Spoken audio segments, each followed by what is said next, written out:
পারা নাম্বার 29, সূরার নাম হাক্কা।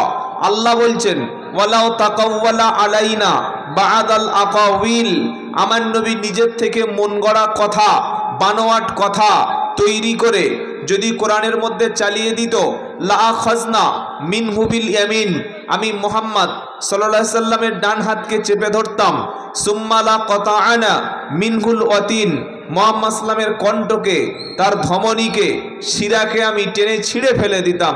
ফামা মিনকুম মিন আহাদিন আনহু হাজিজিন, আমার হাত থেকে তোমরা নবীকে কেউ বাঁচাতে পারতে না। সুতরাং কোরআনে যা কিছু দেখতে পান, যা কিছু লেখা আছে, যা কিছু আছে কোরআনের মধ্যে, সব বাণীটুকু একমাত্র শুধুমাত্র, জোরে বলুন সকলে, কার? আল্লাহর বাণী। দ্বিতীয় হলো, কোরআন পৃথিবীতে কোনোদিন মুছে দেওয়া সম্ভব নয়। অনেক ব্যক্তি চেষ্টা করেছে কোরআনকে মুছে ফেলার জন্য, কোরআনের দাওয়াত শেষ করে দেওয়ার জন্যে, কোরআনের মেসেজ যাতে শেয়ার না হয়, কোরআন যাতে মানুষ শুনতে না পায়, তার জন্য মক্কার আবু জাহাল, আবু লাহাব, উতবা, সাইবা, মুগিরা, কুরাইশরা দিন রাত চক্রান্ত করেছে। যতই বেশি তারা চক্রান্ত করেছে, ততই বেশি আল্লাহ তাআলা কোরআন সারা পৃথিবীতে পৌঁছে দিয়েছে। সুবহানাল্লাহ বলেন। এজন্য কোরআনকে কেউ কোনোদিন শেষ করতে পারবে না, এটা আল্লাহর বাণী। আর এর দায়িত্ব নিয়েছেন আল্লাহ। পারা নাম্বার 14, পৃষ্ঠা নাম্বার 1, লাইন নাম্বার 6, আয়াত নাম্বার 9, সূরার নাম হিজর। আল্লাহ বলছেন ইন্না নাহনু নাযালনা যিকরা ওয়া ইন্না লাহু লাহাফিজুন, নিশ্চয়ই কোরআন নাজিল করেছি আমি আল্লাহ, আর এটাকে হেফাজতের দায়িত্ব নিয়েছি স্বয়ং আমি আল্লাহ। সুবহানাল্লাহ পড়বেন না? যে কোরআনের আলোচনা শুরু করব, তার আগে কোরআনের আরেকটা পরিচয় হলো, কোরআনের মধ্যে কোনো ভুল নাই, কোরআনের মধ্যে কোনো মিস রেফারেন্স অথবা মিস কোনো ইনফরমেশন কোরআন কোনোদিন দেয় না। কোরআন যেটা বলবে ওটাই এস্টাবলিশড, ওটা হাজার হাজার বছর যুগ চলে যাবে, ওটা কোনোদিন পরিবর্তন হবে না। যালিকাল কিতাবু লা রাইবা ফি, সূরা বাকারার প্রথম আয়াত। আপনি কোরআন খুললেই পাবেন আল্লাহ বললেন ওই সেই কিতাব যার মধ্যে কোনো সন্দেহ নাই, ভুল নাই, বৈপরীত্য নাই, পরস্পর বিরোধী নাই, যা কিছু আছে সবটুকুই সঠিক এবং নির্ভুল নির্ভেজাল। সুবহানাল্লাহ বলেন। 4 নম্বর কোরআনের পরিচয় হলো, এটার মধ্যে পারা আছে 30টি, আয়াত আছে কম বেশি 6066টি, এর মধ্যে রুকু আছে 540টি, কোরআনের মধ্যে সূরা আছে 114টি, অক্ষর আছে 3,23,760টি, কোরআনের শব্দ আছে 86,430টি। এটা কোরআনের একটা জাস্ট ডিটেলস বলে দিলাম। এই নিয়ে হলো কোরআন। এখন এই কোরআন আপনি যখন শুনবেন, আলোচনা শুরু করবেন বা শুনবেন, তখন কোরআন কি দিয়ে শুরু করতে হয়? পৃথিবীর যে কোনো বই পড়ার জন্য কিন্তু আপনাকে খালি তুলে বিসমিল্লাহ বলে শুরু করলে হলো, কিন্তু কুরআনুল কারীম যখন পড়বেন, এটা যখন আলোচনা করবেন বা শুনবেন বা একদম ফার্স্ট যখন কোরআন পড়তে শুরু করবেন, তখন আপনাকে একটা কাজ করতে হবে। সে কাজটা কি ভাই? পারা নাম্বার 14, পৃষ্ঠা নাম্বার 17, লাইন নাম্বার 9, আয়াত নাম্বার 98, সূরার নাম নাহাল। ফাইদা ক্বরাআতাল কুরআন ফাসতাঈদ বিল্লাহি মিনাশ শাইতানির রাজিম। আল্লাহ পাক বলছেন, যখন তুমি কুরআনুল কারীম তেলাওয়াত করতে শুরু করবে, তোমার প্রথমে কাজ হলো আল্লাহর কাছে শয়তানের হাত থেকে আশ্রয় চেয়ে নাও, পানাহ চেয়ে নাও আল্লাহর কাছে। কারণ শয়তান সবচাইতে বেশি অখুশি হয়, বিরোধিতা করে, শত্রুতা করে, দুশ্মনী করে, মানুষকে এই জায়গায় বাধা দেয়, সেটা কুরআনুল কারীমের আলোচনার সময়। কি বললাম বুঝতে পেরেছেন? তাহলে আলোচনার সূরা আপনাদের বলে নিলাম, সূরাটির নাম কি বলেছি? সূরাতুল, কথা বলে না, সূরাতুল ফুরকান। আবার সকলে বলেন সূরাতুল ফুরকান। এই সূরা ফুরকানের নামকরণটা কেন হলো? ফুরকান শব্দের অর্থ হলো সত্য এবং মিথ্যার পার্থক্যকারী। সুবহানাল্লাহ পড়েন। সত্য এবং মিথ্যার পার্থক্যকারী। সত্য এবং মিথ্যার, সত্য এবং মিথ্যার পার্থক্যকারী। যে কিতাব মানুষকে সত্য আর মিথ্যা পার্থক্য করে দেয়, ওই কিতাবের নাম কি? যদি বলেন জোরে বলেন, ফুরকান। কি নাম? আমরা অনেকে মনে করি কোরআন মানে কোরআন। কোরআনের প্রচুর নাম আছে। যেমন একটা নাম হলো শিফা। এই শিফা কেন বলা হয়? এটা হলো সমস্ত রোগের ওষুধ। আপনি আপনার সন্তানকে সূরা ফাতিহা পড়ে পানিতে ফুঁ দিয়ে আপনার সন্তানকে যদি ফুঁ দিয়ে দেন, ওই সন্তানের অসুস্থতাকে মুক্তি দেবেন কে? আল্লাহ। এজন্য সূরাতুশ শিফা, কোরআনকে বলা হয় শিফা। 2 নম্বর, কোরআনের একটা নাম হচ্ছে হুদা। কি নাম বললাম? হুদা। কেন হুদা? যেহেতু কোরআন মানুষকে সহজ সরল রাস্তা, জান্নাতের রাস্তা দেখিয়ে দেয়। সুবহানাল্লাহ বলেন। আল্লাহ রাব্বুল আলামিন বলেন, ইন্না হাদাল কুরআনা ইয়াহদি লিল্লাতী হিয়া আকওয়াম। 15 নম্বর পারা 9 নম্বর আয়াত 2 নম্বর পৃষ্ঠা 2 নম্বর লাইন সূরা বানী ইসরাঈল। নিশ্চয়ই এই কোরআন মানুষকে সহজ সরল সঠিক রাস্তা দেখিয়ে দেয়। ওই রাস্তাটা হলো জান্নাতের রাস্তা। সুবহানাল্লাহ। এজন্য কোরআনের নাম হলো হুদা। কোরআনের আরেকটা নাম হচ্ছে জিকির। কি নাম বললাম? জিক্র। কোরআনের আরেকটা নাম হলো, কোরআনের নাম হলো কিতাব। দালিকাল কিতাবু লা রাইবা ফি।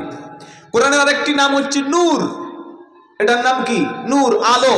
কারণ যার কাছে কোরআন আছে, যার কাছে আল্লাহর বাণী আছে, সেই ব্যক্তি আলো পেয়ে গেছে, সঠিক জিনিস পেয়ে গেছে। আর আলো যার কাছে আছে, সে কখনো অন্ধকারে আছাড় খাবে না। আলো যার কাছে আছে, সে অন্ধকার গহ্বরে কোনোদিন পড়বে না। যে জাতির কাছে কোরআন থাকে, তারা কখনো ভুল কাজ, ভুল কথা, ভুল ব্যবহার কোনো মানুষের সাথে করবে না। আলহামদুলিল্লাহ বলেন। তো যে সূরাটির নামকরণ আল্লাহ তাআলা করেছেন, ওই সূরাটির নাম হলো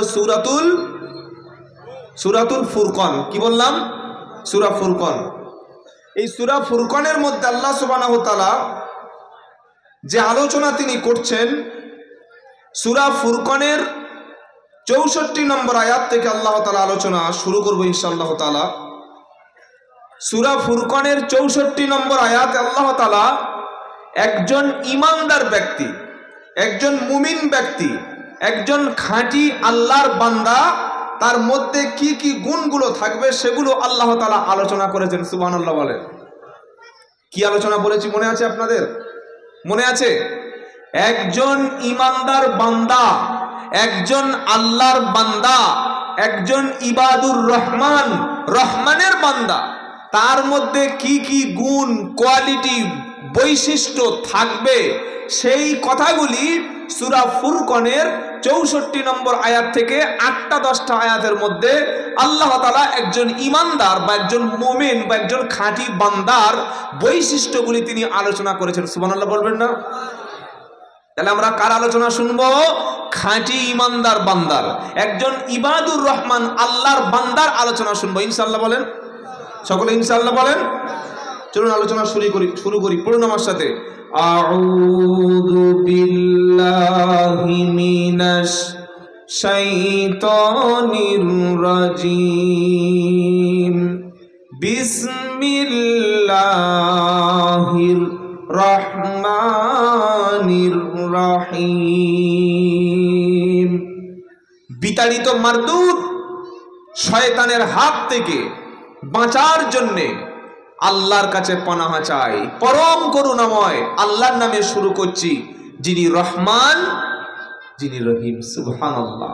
আল্লাহর দুটো গুণবাচক নাম। তিনি রহমান, তিনি কি? কথা বলে না কোনো কমিটি আপনাদের কথা বলতে নিষেধ করে দিয়েছে, তাই তো নাকি? আমি যে কথাটা বলছি, যদি রেসপন্স না দেন, ফিডব্যাক না আসে, রিপ্লাই না আসে, জবাব না আসে, উত্তর না পাই, তার মানে আমি বুঝবো যে আমি আপনাদের বোঝাতে ব্যর্থ। আর দ্বিতীয়, যদি আপনারা চুপচাপ থাকেন, তাহলে বুঝবো যে আপনারা আমার কথা হয়তো বুঝতে পারছেন না। আর 3 নম্বরে একটা আছে, ওটা বলবো, ওটা হচ্ছে বোবা। ভাই কেমন আছো? বাড়ি কোথায়? হাঁ করে তাকিয়ে আছে। তো বোবার লক্ষণ, বাজে জিনিস। তো আমি যেটা জিজ্ঞাসা করবো একদম সাথে সাথে উত্তর দেবেন ইনশাআল্লাহ বলেন। মাঝে মাঝে সুবহানাল্লাহ বলবেন, আলহামদুলিল্লাহ বলবেন, যেগুলো বলার বলবেন, আর যেগুলো প্রশ্ন করব সঙ্গে সঙ্গে উত্তর দেবেন ইনশাআল্লাহ। বলেন। আল্লাহ দুটো গুণবাচক নাম, একটা হলো রহমান আর একটা হলো রহিম। একটা রহমান আর একটা রহিম।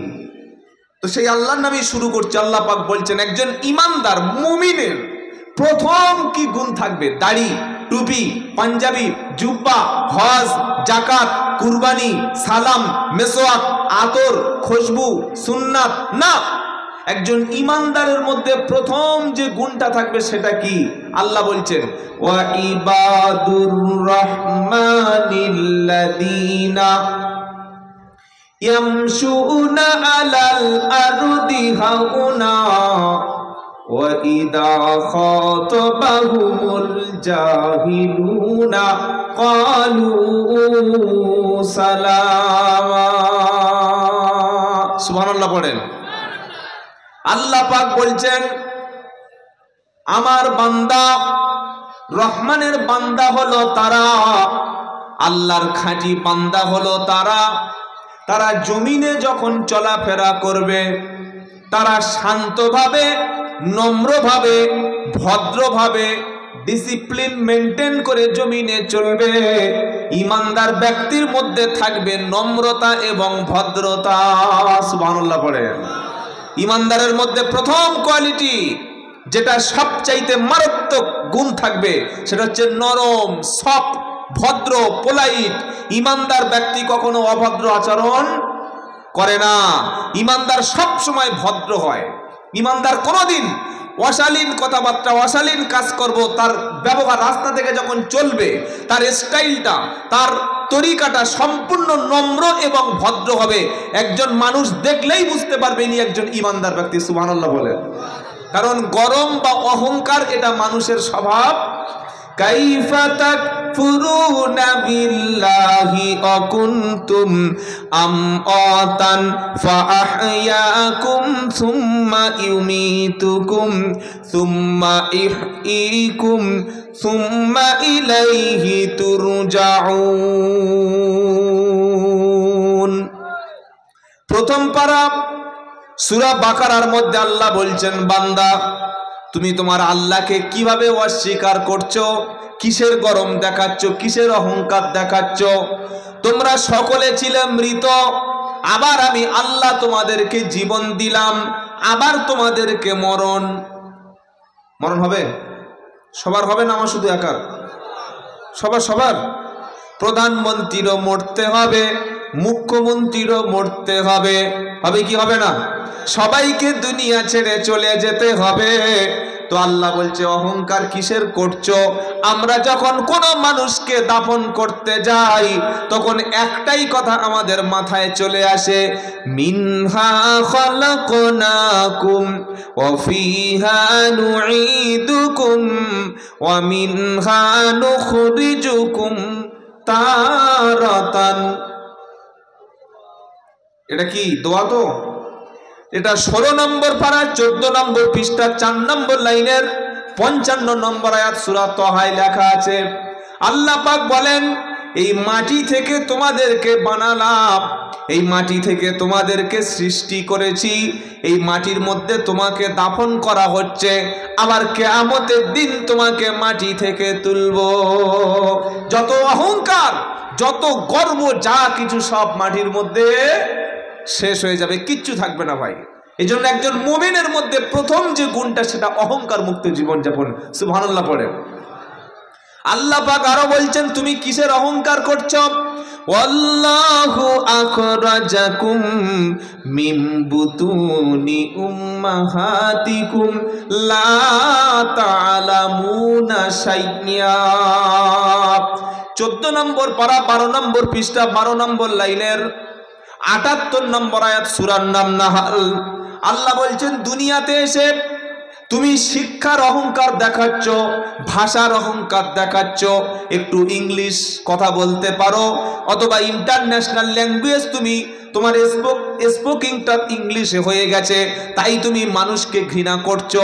তুমি একটা ডিগ্রি নিয়েছ, graduation, MA, AA, MCom, BCom, অথবা কোনো একটা হাইলি এডুকেটেড হয়ে তুমি মানুষকে তুচ্ছ তাচ্ছিল্য মনে করছো, অথচ তোমার মায়ের পেটের মধ্য থেকে আমি আল্লাহ তোমাকে দুনিয়াতে যখন বার করে আনলাম, লা তালামুনা শাইআ, তখন তুমি কিছুই জানতে না। সুবহানাল্লাহ পড়ে।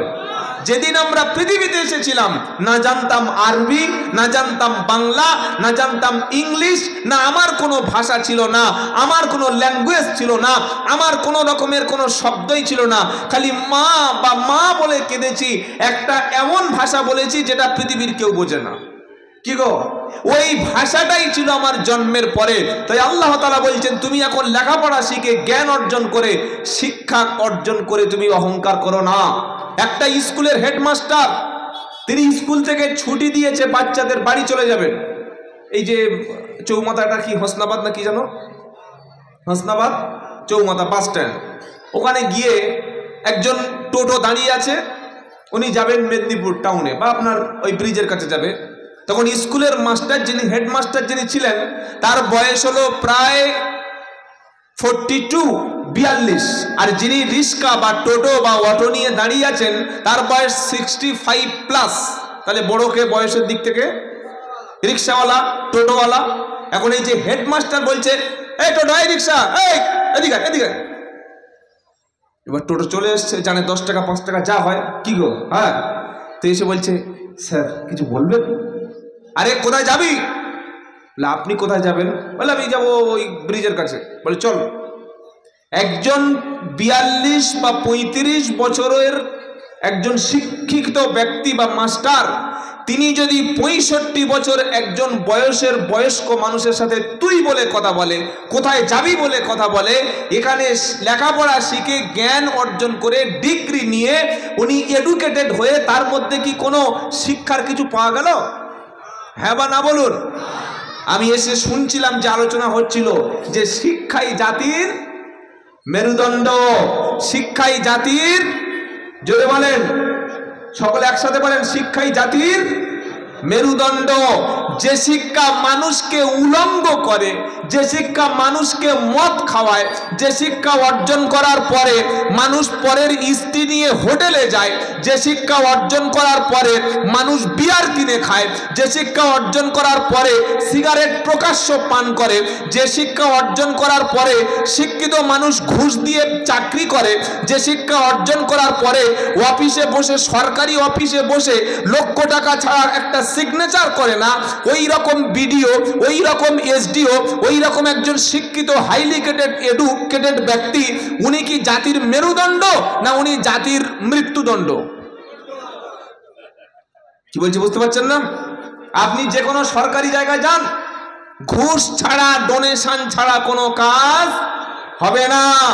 সামান্য সিভিক ভলেন্টিয়ার, সবাই না, একজন দুজন আছে, তারা যে পরিমাণে তোলা তুলে খায় আপনি ভাবতে পারবেন না।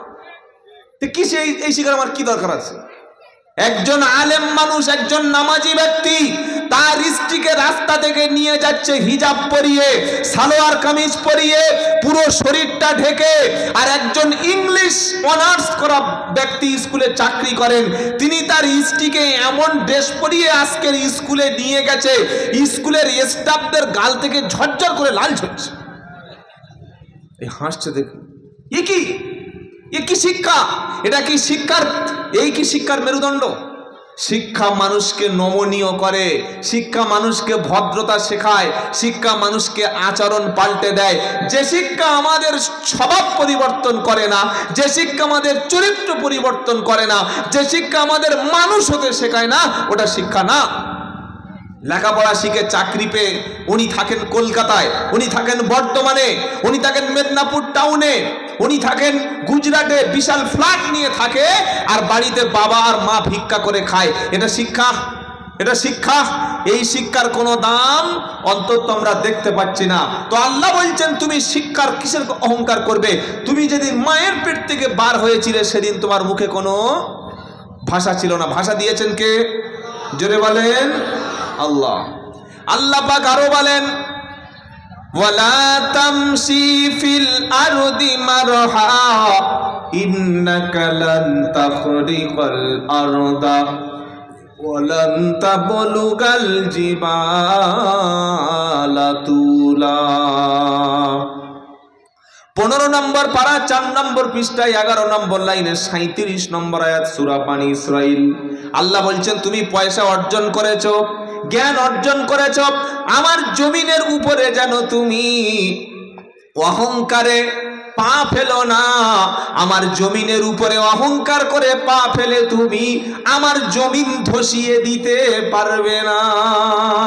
যখন তুমি জমিনের উপরে চলবে, তোমার কথা বলার স্টাইলটা, তোমার হাঁটার স্টাইলটা, তোমার গাড়ি চালানোর স্টাইলটা, অনেক ছেলে বসে আছে দেখলে যেন ভদ্র নম্র, যেন সভ্য ঘরের ছেলে, আর রাত 12টার সময় হাইওয়েতে বাইক চালায় দেখলে মনে হবে যেন একদম বিশাল বড় লোফার। হেলমেট নাই, মাথায় হেলমেট নাই, গাড়ির পিকআপ একদম 160 180 আছে না নাই? আর সব ড্রিঙ্ক করে আছে, সব ড্রিঙ্ক করে আছে। ওদের দেখলে আপনি গাড়ি নিয়ে সাইড হয়ে যেতে হবে যে সমস্যাটা কারা, এরা কি ফেরেশতা আসছে নাকি অন্য জিন টিন এসে যাচ্ছে, এমন ভাবে বাইক চালাচ্ছে। ওরা যদি রাস্তায় ওই অবস্থায় মৃত্যু হয়, ওর লাশটুকু বাড়িতেই যাবে না। এ কি, এটা কোনো মুসলমানের কাজ? আর এর মধ্যে আমাদের মুসলমান ছেলেরাও আছে, প্রচুর মুসলমান ছেলেরা আছে। কিন্তু আল্লাহ কি বলছে, আমার জমিনের উপরে অহংকারে পা ফেলো না। আমার জমিন তুমি অহংকার করে পা ফেলে ধসিয়ে দিতে পারবে না। আমার জমিনকে তুমি অহংকারে শেষ করে দিতে পারবে না। তুমি যদি পারো, তোমার যদি সম্ভব হয়, আমার সূর্য, আমার চাঁদ, আমার গ্রহ, আমার অক্সিজেন, আমার আসমান, আমার জমিন থেকে বার হয়ে গিয়ে যাও, অন্য কোথাও গিয়ে তুমি করো, পারা যাবে? আল্লাহ পাক বলেন, ইয়া মাশারাল জিন্নি ওয়াল ইনসি ইনিসতাতাওয়াতুম আন তানফুদু মিন আকতারিস সামাওয়াতি ওয়াল আরদ ফানফুদু লা তানফুদুনা ইল্লা বিসুলতান ফাবিআইয়ি আলাই রাব্বিকুমা তুকাদ্দিবান। সুবহানাল্লাহ পড়েন। 27 নম্বর পারা 11 নম্বর পৃষ্ঠা 11 নম্বর লাইনে 33 নম্বর আয়াত সূরার নাম রহমান। আল্লাহ পাক বলেন, ইয়া মাআশারাল জিন্নি ওয়াল ইনস, ও বিশ্বের মানুষেরা, ও বিশ্বের জিনেরা, যদি তোমাদের সম্ভব হয় আমার আকাশের নিচে থেকে, আমার জমিনের উপর থেকে তোমরা পার হয়ে যাও, পৃথিবীতে যেখানে যাবে সেখানে খুশি যাও। যদি সম্ভব হয় আমার অক্সিজেন বাদ দিয়ে দাও, আমার আসমান ছেড়ে দাও, আমার জমিন ছেড়ে দাও, তুমি ইচ্ছা করলেও যেখানেই যাবে, আমি আল্লাহর সীমানা থেকে কোথাও যেতে। মানুষ এখন জায়গা কিনছে মঙ্গল গ্রহে, চাঁদেও জায়গা কিনছে। আপনাদের চাঁদের জায়গা টাকা কেনা নাই? তাহলে তো আপনারা ভুল করলেন, এখন থেকে কিনে রাখেন, এখন দাম কম আছে। এরপরে যখন বেড়ে যাবে 1 কাঠা 10 লাখ টাকা হবে, তখন কিনবেন কিভাবে? দুনিয়ায় আর সুখ হচ্ছে না, চাঁদে জায়গা কিনছে, মঙ্গল গ্রহে জায়গা কিনছে। সেখানে তো অক্সিজেন নাই, কি গো, না আছে অক্সিজেন, না আছে সেখানে থাকার পরিবেশ। একমাত্র পৃথিবীটাই হলো আল্লাহ তাআলা মানবতার জন্য, মানুষ জাতির জন্য একটা বাঁচার সুন্দর ব্যবস্থা করে দিয়েছেন। বলুন সুবহানাল্লাহ। কারণ মানুষকে বাঁচতে গেলে 3টি জিনিস লাগে। 1 অক্সিজেন, 2 নম্বর লাগে সূর্যের আলো, 3 নম্বর লাগে জল। কি বলছি বুঝতে পারছেন না? আপনি যদি মঙ্গলে চলে যান, আপনি যদি শুক্র গ্রহে চলে যান, আপনি যদি নেপচুনে চলে যান, আপনি যদি বৃহস্পতিতে চলে যান, কোনো জায়গায় -160, কোনো জায়গায় টেম্পারেচার 42, কোনো জায়গায় টেম্পারেচার 160, কোনো জায়গায় টেম্পারেচার 60+, তো আপনি পৃথিবী ছাড়া অন্য কোনো জায়গায় বসবাসের উপযোগী নয়। আল্লাহ বলছে, এতই যদি তোমার অহংকার থাকে, তুমি আল্লাহকে মানবে না, তুমি রসুলকে মানবে না, তুমি কোরআনকে অস্বীকার করবে, তুমি মুসলমানের ঘরে জন্ম হয়ে আল্লাহ এবং রসুলের বিরুদ্ধে উচ্চারণ করবে। যদি সম্ভব হয় আমার পৃথিবী থেকে চলে যাও, যাওয়া যাবে? যাওয়া যাবে? কখনো সম্ভব না। যারাই অহংকার করেছিল আল্লাহ সবগুলিকে ধ্বংস করে করেছে। ফেরাউন অহংকার করেছিল, আল্লাহ চুপিয়ে চুপিয়ে তাকে শেষ করে দিয়েছে। নমরুদ অহংকার করেছিল, আল্লাহ জুতো পেটা করতে করতে শেষ করে দিয়েছে। সাদ্দাত অহংকার করেছিল, আল্লাহ শেষ করে দিয়েছে। বর্তমান বিশ্বে যত অহংকারী রাজা, বাদশা, শাসক আছে, কারোর অস্তিত্ব থাকবে না। সেজন্য মুমিনের প্রথম কোয়ালিটি হলো তিনি অহংকার মুক্ত জীবন যাপন করবেন। সুবহানাল্লাহ বলেন। মানুষ কিসের অহংকার করবে? যার জন্ম হলো এক ফোঁটা নাপাক পানি। হাল আতা আলাল ইনসানি হিনুম মিনাদ দাহরি লাম ইয়াকুন শাইআম মাদকুরা। এটা 29 পারা প্রথম সূরা দাহারের প্রথম লাইনের প্রথম নম্বর আয়াত। আল্লাহ পাক বলছে, বান্দা তুমি অনেক লাফাচ্ছ, অনেক অহংকার দেখাচ্ছ, অনেক নিজেকে অনেক কিছু ভাবছ, কিন্তু তুমি কি তোমার জন্মের উৎসটা একবার খেয়াল করে দেখেছো? তোমার জন্মের উৎস হলো এক ফোঁটা নিকৃষ্ট পানি। কি গো মুসলমানেরা, আমাদের জন্মের উৎসই কি? বাপের, পিতার, বাবার শুক্রকীট, বাবার স্পার্ম, বাবার বীর্য, নুতফা, যেটা শরীর থেকে বার হলে গোসল ফরজ হয়ে যায়। এরকম এক ফোঁটা নাপাক তুচ্ছ নিকৃষ্ট বাজে পানি যেটা বাবার শরীর থেকে বার হয়ে গেল, মায়ের রেহেমের মধ্যে গেল, ওই জন্মের উৎস, মানুষের জন্মের উৎসই হলো নিকৃষ্ট পানি। অহংকার কিসের? কিসের অহংকার? সেজন্য একজন ইমানদারের মধ্যে কখনো অহংকার থাকে না। পয়সার অহংকার ইমানদার করে না, কারণ রুজির মালিককে, জোরে বলুন, আজকে যে ধনী আছে কালকে সে ফকির হতে পারে। খোদা তোমার করুণা কেমনে বুঝি না, সকাল বেলায় ফকির যে ভাই ধনী সন্ধ্যা বেলা। সকাল বেলায় ফকির আবার সন্ধ্যাবেলা ধনী, সকালবেলা পয়সাওয়ালা, এমন কঠিন মারাত্মক রোগ দিয়েছে, রাত্রেবেলা সব শেষ। এটা আল্লাহ করতে পারেন কি পারেন না? 10 বছরের রাজা, 15 বছরের সাজা, 10 বছরের প্রেসিডেন্ট, তারপরে ফাঁসি কাস্টে ঝুলিয়ে দেয়। এগুলো আমরা চোখের সামনে দেখছি। এরপরে মানুষের ক্ষমতার অহংকার কি? ছোট্ট একটা পঞ্চায়েত সদস্য, ছোট একটা প্রধান, ছোট একটা নামমাত্র এমএলএ জনগণের ভোট পেয়ে এই মানুষের উপরে অমানুষের মতো যারা আচরণ করে, আল্লাহ বলছে সাবধান হয়ে যাও, সাবধান হয়ে যাও। তুমি তো সামান্য একটা ক্ষমতা পেয়েছো, তুমি বড় বড় রাজা, বাদশা, প্রেসিডেন্টের দিকে শিক্ষা নাও। যারা রাজপ্রাসাদ ছেড়ে কদিন আগে পালিয়েছে সিরিয়ার বাশার আল আসাদ, পালায় নাই? 50 বছর শাসন করেছে বাবার ছেলে মিলে। আর আমাদের পাশে তো বাংলাদেশ আছে, আমরা দেখেছি চোখের সামনে শেখ হাসিনা কিভাবে পালিয়ে চলে গেল। 16টা বছর বৈধ অবৈধভাবে বিনা ভোটে তিনি নির্বাচিত হয়ে 16 বছর হাক্কানি আলেম ওলামা, যারা কোরআন প্রেমিক, যারা দেশ প্রেমিক, যারা মানবতাবাদী, সেই সমস্ত ওলামাদেরকে জেলের মধ্যে ফাঁসি দিয়ে হত্যা করে শহীদ করে দিয়েছে। সে নিজের ক্ষমতা পাকাপোক্ত করতে চাইছিল, কিন্তু আল্লাহ 1 সেকেন্ডের মধ্যে তার দেশ ছাড়া করে দিয়েছে। আল্লাহু আকবার। এগুলো সবকিছু করতে পারেন কে? আল্লাহ। তাহলে একজন মুমিন ব্যক্তির প্রথম কোয়ালিটি হলো তিনি অহংকার মুক্ত জীবন যাপন করবেন ইনশাআল্লাহ। বলেন, আমাদের কথার দ্বারায়, আমাদের কাজের দ্বারায়, আমাদের স্ট্যাটাস যেন কোনোদিন অহংকারের ছাপ না থাকে। আমরা সবসময় নরমভাবে, ভদ্রভাবে জীবন যাপন করব। বলি ইনশাআল্লাহ, বলি ইনশাআল্লাহ। আল্লাহ পাকের পরে বলছেন ওই আল্লাহর খাঁটি বান্দাকে, ওয়াইদা খাতাবাহুমুল জাহিলুনা ক্বালু সালামা। ইমানদার ব্যক্তির প্রথম গুণ বলেছি, সে নম্র হবে, ভদ্র হবে, কথাবার্তা, চালচলন, আচরণে তার মধ্যে অহংকারের কোনো লেশ থাকবে না। আর মূর্খ ব্যক্তি যখন তার সঙ্গে কোনো মত বিনিময় করতে চাইবে, ইমানদার ব্যক্তি মূর্খের সঙ্গে কখনো তর্কে জড়ায়। ওয়াইদা খাতাবাহুমুল জাহিলুনা ক্বালু সালামা। ইমানদার ব্যক্তির সঙ্গে কোনো মূর্খ ব্যক্তির দেখা হলে, মূর্খ ব্যক্তি তার সঙ্গে যদি কিছু বলতে চায়, ইমানদার মুমিন ব্যক্তি বলবে ক্বালু সালামা, সালামু আলাইকুম ভাই, আজকের হাতে সময় নাই, সময় থাকলে অন্য সময় আলোচনা হবে।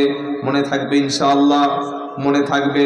কারণ জ্ঞানী ব্যক্তি কথা বলে কম, ভাবে বেশি, পড়াশোনা করে বেশি, উত্তর দেয় কম। আর মূর্খদের প্রথম স্বভাব হলো যেখানে সেখানে কথা বলা, যে কোনো জায়গাটা করে কমেন্টস করে বসে থাকবে, কিচ্ছু বোঝে না, আন্দাজে কথা বলে দিয়েছে। চায়ের দোকানে বসে বসে মসজিদের নামাজ নিয়ে ইমাম সাহেবের সমালোচনা চায়ের দোকানে আছে না নাই? আছে না নাই? কিচ্ছু জানে না, ইসলামের হর্ষই জানে না, কোরআনের ক জানে না, হাদিসের হ জানে না, চায়ের দোকানে বসে বসে আলেমদের সমালোচনা করছে। তো ভাই এত যদি তুমি বেশি বোঝো তা মসজিদে মাগরিবের নামাজটা পড়িয়ে দাও দেখি। বললেন না না না, ওসব আমি পারবো না, সমালোচনার দিক থেকে ফার্স্ট। অথচ আল্লাহর কি বক্তব্য? আল্লাহ পাক বলেন ওয়ালা তাকুফু মা লাইসা লাকা বিহি ইলম ইন্নাস সামআ ওয়াল বাসারা ওয়াল ফুআদা কুল্লু উলাইকা কানা আনহু মাসউলা।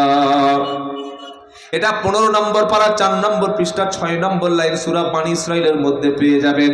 আল্লাহ বলছেন যে বিষয়ে তোমার জ্ঞান নাই, যে বিষয়ে তোমার কোনো নলেজ নাই, যে বিষয়ে তোমার কোনো ধারণা নাই, সে বিষয়ে যেন তুমি কোনো কথা বলবে না। কারণ ইন্নাস সামআ ওয়াল বাসারা ওয়াল ফুআদা কুল্লু উলাইকা কানা আনহু মাসউলা।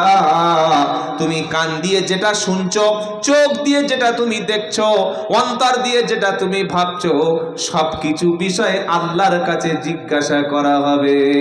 তাহলে মেদিনীপুরের ভাইয়েরা, হোসনাবাদের মুসলমানেরা, আজ থেকে একটা জিনিস আমরা শিখে নিলাম, যে বিষয়ে আমার জ্ঞান নাই সে বিষয়ে কোনো কথা বলবো না, ইনশাআল্লাহ। বলেন একটা ডাক্তারকে যদি রাজনীতির বিষয়ে কোনো কথা বলতে দেওয়া হয়, তিনি কি কিছু বলতে পারবে?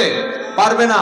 একজন সায়েন্সের ছাত্রকে যদি তাকে ইঞ্জিনিয়ারের কোনো বিষয়ে তার কাছে প্রশ্ন করা হয়, এটা যেমন বোকামি, ঠিক যে বিষয়ে এক্সপার্ট না, যে বিষয়ে জ্ঞান রাখে না, সেই বিষয়ে সে যেন মুখ না খোলে, সে বিষয়ে যেন চুপ থাকে। আর যদি কোনো বিষয় আমাদের জানা না থাকে, আমরা কাদেরকে জিজ্ঞাসা করব? আল্লাহ রাব্বুল আলামিন বলেন ফাসআলু আহলান যিকর ইন কুনতুম লা তা'লামুন। যে বিষয়ে তোমার কোনো জ্ঞান নাই তাদেরকে জিজ্ঞাসা করো যাদেরকে আমি আল্লাহ জ্ঞান দান করেছি। বলুন সুবহানাল্লাহ। যদি কোনো বিষয় তুমি এক্সপার্ট না হও, তাহলে সে বিষয়ে কথা বলো না, তুমি তাদেরকে জিজ্ঞাসা করো যাদেরকে আমি আল্লাহ ইলম দিয়েছি, জ্ঞান দিয়েছি। আর এই জাতির মধ্যে সবচাইতে শ্রেষ্ঠ মানুষ হলো তারা আল্লাহর দেওয়া ওহির জ্ঞান, কোরআন এবং সুন্নাহর জ্ঞান পরিপূর্ণভাবে অর্জন করেছে যারা সুবহানাল্লাহ পাঠ করে। আল্লাহর দেওয়া জ্ঞান, আল্লাহর দেওয়া হিকমা, আল্লাহর দেওয়া প্রকৃত ইলম যে আলেম অর্জন করেছে, এই আলেম ব্যক্তি তিনি যদি প্রকৃতই আলেম হয়ে থাকেন, তার মর্যাদা আকাশের মধ্যে, তারকারাজির মধ্যে, গ্যালাক্সির মধ্যে, লক্ষ লক্ষ মিলিয়ন ট্রিলিয়ন তারকার মধ্যে পূর্ণিমার রাতে চাঁদের যে মর্যাদা, আল্লাহর নবী ইসলামের ভাষ্য অনুযায়ী উম্মতের মধ্যে হাক্কানি আলেম জ্ঞানী ব্যক্তির সেই মর্যাদা। যদি বলুন সুবহানাল্লাহ। তাহলে যে বিষয়ে কোনো জ্ঞান নাই সে বিষয়ে মুমিন কোনোদিন কথা বলবে না। আর মুমিন ব্যক্তির আরেকটা কাজ হলো যে সে কখনো মূর্খ ব্যক্তির সঙ্গে তর্ক করবে না, মূর্খ ব্যক্তির সঙ্গে ঝামেলায় জড়াবে না। কারণ মূর্খ ব্যক্তির অস্ত্র হচ্ছে বাপ দাদা কি করেছে ওটাই আমার দলিল। কি গো, মূর্খদের কাছে কোনো রেফারেন্স নাই, মূর্খ ব্যক্তির কাছে কোনো দলিল